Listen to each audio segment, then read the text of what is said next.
Welcome to a deep dive that really challenges how we usually think about getting ahead. We're constantly told to add more stuff, new habits, skills, more effort. Right. Always more.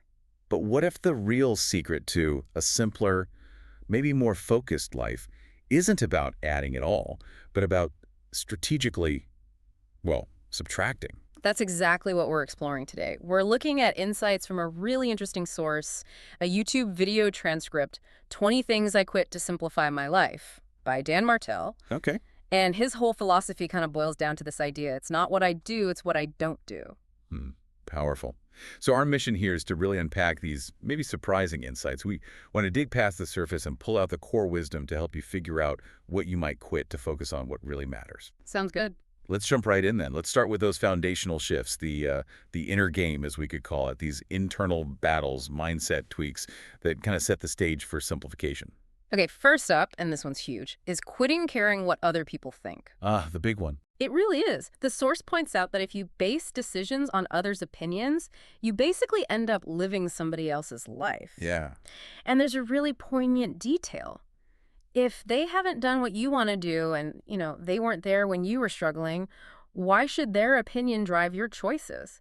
It's about reclaiming your own agency. That really hits home, taking back that control. And it seems linked to the next point, doesn't it? Yeah. Quitting blaming other people. Absolutely.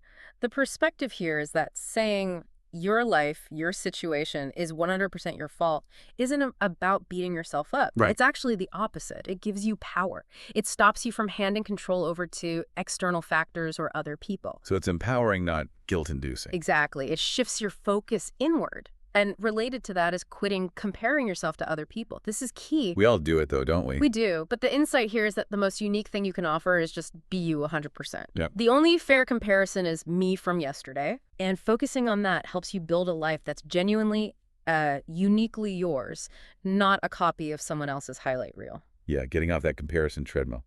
Yeah. Okay, next. Quitting eating because of emotions. This one's interesting. It's tied to self-confidence. Yeah, directly. The idea is that confidence is a byproduct of keeping the commitments you make to yourself in private. Hmm. So mastering something personal, like emotional eating, builds that inner trust, that self-belief. It shows you can rely on yourself. So small acts of self-control build bigger confidence. Makes sense. What about decision-making? I know I get stuck sometimes. Well, that leads perfectly into quitting overthinking every damn decision. We all fall into this, right? Analysis paralysis. Definitely. The source shares great advice from a mentor. The point of leadership is making decisions with imperfect data. You don't need 100%. Okay, so what's the rule then? The practical rule shared is if you have about 70% of what you need to know, decide. Just make the call. 70%. Wow. Yeah. The focus shifts to making a decision and figuring out how to make it right instead of waiting for perfect information that might never come. That's liberating, actually. Okay. Okay, and the last one for this inner game section. It's quitting thinking short-term instead of long-term. This is crucial. In our instant gratification world, yeah. Totally. Building anything meaningful takes time. The source warns if you try to take shortcuts, guess what? It'll burn you every time. Yeah, there. The winning strategy involves investing in long-term decisions with long-term people playing long-term games. Patience and consistency. So these internal shifts, they're really about radical self-responsibility, long-term vision, and tuning out external noise. Precisely. They lay the groundwork for everything else we simplify externally. Okay, great foundation. Now let's move from the internal to the external. How do we reclaim our time and focus? Let's talk productivity traps, distractions. Right, and the first one here might surprise people. It's quitting trying to separate work and life. Really, not work-life balance. It's more about integration. The idea is wanting your family around when you're working sometimes, and maybe your workmates when you're relaxing or traveling. Okay. The goal, as the source puts it, is if you travel the world and try to live life to the fullest, then everybody is going to be part of that life. It's about building one holistic life you enjoy. Interesting. A different take than the usual compartmentalizing. Maybe a bit challenging for some. It can be, yeah. It requires designing things carefully, Yeah. but it leads into something very practical. Quitting having notifications on your phone. Oh, yes. The constant buzzing. He calls the phone a professional distractor device. It actively pulls you out of flow state, that deep focus. Every ping, every vibration just robs you from focus. It really does. It fragments your attention. And speaking of attention robbers, quitting having lots of meetings. Yes, this is a big one. Meetings feel productive, but often they're just ways for others to fill your calendar, making you feel busy but not necessarily effective. Right. Busy versus productive. Yeah. Exactly. The core idea is you only have maybe one or two really important decisions you have to make every day. If you're booked solid in meetings, where's the thinking time for those key decisions? Good point. You need that headspace. So how do we create more headspace? Well, one way is quitting trying to remember every frickin' detail. Outsourcing your brain. Sort of. It's the freedom of knowing you can get the answer if you need it, rather than constantly trying to hold everything in your head. Oh. It literally creates the space in your brain to be able to make better decisions. Less mental clutter. I like that. And related to interruptions. Quitting answering random phone calls. Okay, how does that work practically? A pro move mention is just setting unknown numbers to go straight to voicemail. Then you check it later, write down the name, and call back when you're ready after you finish what you committed to doing. Taking control of your incoming. Makes sense. It respects your focus. And that focus theme continues with quitting multitasking in general. The myth of multitasking. He calls it fake. It's really focus tasking, just switching rapidly between things, which is actually much slower and way less effective. Yeah, the switching cost is high. Exactly. Yeah. He uses that analogy of switching between numbers and letters, like 1 A to B. It shows how inefficient it is. The goal is lock and load focus on one thing. Deep work. Okay, what about inputs, like reading? Interesting one here. Quit trying to finish every book that I started. Oh, I'm guilty of feeling I have to finish. Right. But the goal should be finding one nugget, one idea that'll give me something to move forward with. Once you get that key insight, it's okay to put the book down. You got the value. Permission to not finish. I like that. Okay, last one for this section. Quitting canceling meetings last minute. Why is that important to quit? Because it sends bad signals. To yourself, it says your priorities aren't firm. To others, it says you're unreliable, they can't depend on you. Letting your mood dictate whether you show up. He says it bit me in the butt. It undermines integrity. Right. It's about honoring commitments to yourself and others. So these external quits are all about protecting focus, managing inputs, and being intentional with time. Exactly. Creating that space for what really matters. Okay, let's move to our final section. This is about protecting energy, relationships, overall well-being through strategic quitting. Yeah, and this kicks off with a potentially tough one for some.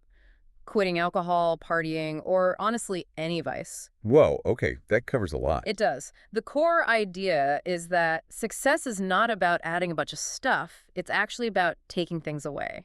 There's a strong belief here that your next level is on the other side of you actually giving something up. Like what? Could be vaping, gambling, even excessive video games. Things that drain energy or distract you. He says, you know that next level is going to require you to kill that devil. It's about removing major blocks. That's quite direct. Removing the big energy sucks, which leads nicely into... Quitting spending time with people that suck my energy. The energy vampires? Exactly. This needs real honesty.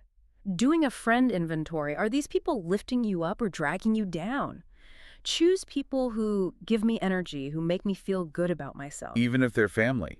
No, Or old friends. that's the tough part. The source says yes, even if they are family friends, even former mentors who might now criticize your growth, maybe because you're making more progress than them. It's about protecting your well-being fiercely. That takes courage. And it connects to not trying to please everyone, right? Absolutely. Quit trying to make everybody happy. The realization is their reality is their reality. I'm not responsible for the reality they found themselves in. Wow. If you make decisions with good intentions, how they react, their story about it, Yeah. that's on them to figure out. It frees you from carrying their emotional baggage. Huge. And that people-pleasing instinct also ties into. Quitting saying yes to everyone. As you become more successful or visible, demands on your time increase. The skill is learning to say no. Because trying to say yes to everything just leads to disappointment, yours and theirs. The philosophy. Say no today to other people, to say yes to the goals that we plan for ourselves. Protecting your yes for what truly matters. I love that. Okay, what about personal energy management, like daily rhythms? A big one is quitting staying up late at night. He says proudly, I turned into a pumpkin at 9 p.m. 9 p.m. That's early for some. It is, but the priority is protecting that morning energy and focus. Peak performance requires rest, even if it means leaving social things early. He even mentions having an alarm that goes off to tell me to go to bed. Now that's commitment, a bedtime alarm. Yeah. Okay, and finally, Quit having a rigid morning routine. wait, aren't morning routines supposed to be amazing? They can be, but the emphasis here is flexibility. Identify maybe just a couple of key things that take literally minutes to reset and center yourself. Those are essential. And the rest are just bonuses. It challenges that all or nothing thinking, like, what if you don't have it? Does that mean like the rest of your day is shot? It allows for life to happen without derailing you. Self-compassion. So ditch the rigidity, keep the core essentials. Got it. Yeah. These are all about boundaries and physical, social, energetic. Exactly. Safeguarding your most valuable resources, energy and mental space, so you can operate at your best. Wow. Okay, so this whole deep dive really shows that simplification, finding that deep focus, it often isn't about adding more at all. It's this radical act of quitting things strategically. Yeah, being super intentional with your time, your energy, how you think. The big message seems to be, if you carefully subtract what doesn't serve you old habits, maybe limiting beliefs, draining relationships, you literally clear the path. You clear the path to a life that is truly uniquely yours, like we talked about, and ultimately a life that's more productive, more aligned with your actual goals, and frankly, just more fulfilling. Makes perfect sense.